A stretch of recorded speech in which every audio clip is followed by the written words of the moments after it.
recently talked about being in a celebrity dating app and wanting to yes. match with John Mayer. Have you heard? Well, okay, people are putting that in my mouth. So people were asking me who's on the app and who I've seen. John Mayer is on the app.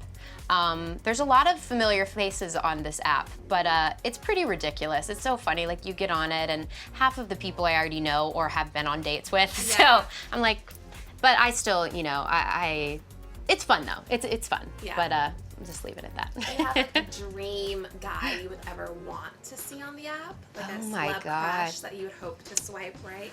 Oh my God. I mean, but he's not around anymore. I'm obsessed with Elvis Presley. So, but that's just not possible. I always said that people were like, what's your, for Fantasy Island, they're like, what's your biggest fantasy? And I was like, Elvis Presley. Yeah. Oh, but it's just, well, I named my dog Elvis. I'm from Memphis. Yeah, big fan. Nice. Yeah.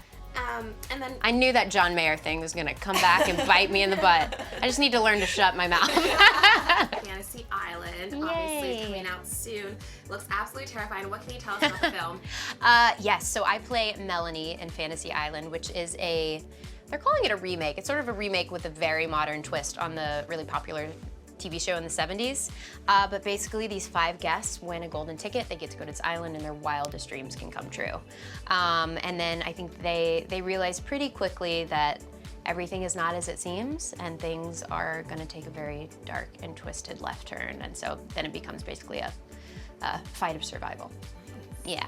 And this will all be shot in Fiji, so I mean, how was it there? Is that one of the best locations you've ever filmed in? Yeah, I mean, so I read the script and I already wanted to be a part of it, but then they were like, oh yeah, you'll be in Fiji for 2 months. I was like, sign me up, I am in. Because you know, it truly looks like Jurassic Park. I mean, it's so lush and green and the water is so blue and it was amazing. Like I could easily go back for another couple of months. But and then you watch the movie and everything you see in the movie, it's all exactly how it was. Like nothing is CGI'd, it's just that gorgeous.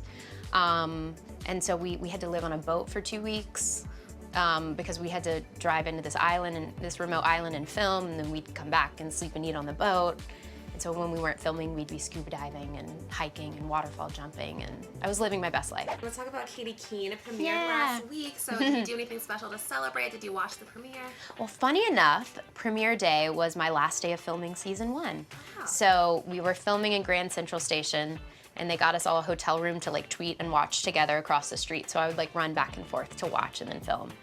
So it was a very nice day and very exciting. And you know, we've been waiting for it to premiere for almost a year now, so it was good. It feels great that it's finally out there. Nice. And is it true that you'll be singing on the show? It is true. I'll be singing a couple of times. Yeah, there's a lot of musical elements to the show, and although Katy plays the aspiring designer, there are moments where everyone just sort of breaks out into song, which has just been a blast. And you recently said that you kind of opening up about your insecurities in the industry, and you said that you look back and think about all the minutes and hours that you've wasted thinking about stuff that was out of your control. So I guess like how did you kind of overcome that, and what helped you get there? Yeah, I mean, I think growing up in general is hard, and then doing that in the public eye, and like the whole, you know, my 20s were spent in front of a camera, so just like trying to figure out who you are with that like added layer is just tricky. But I guess what I meant by that is just, you know, being 30 and just realizing what's important. Like my priorities are just like drastically different than they used to be, and so it feels good to focus on what's really important and the people that matter and not worry about the superficial stuff anymore because it can really weigh you down.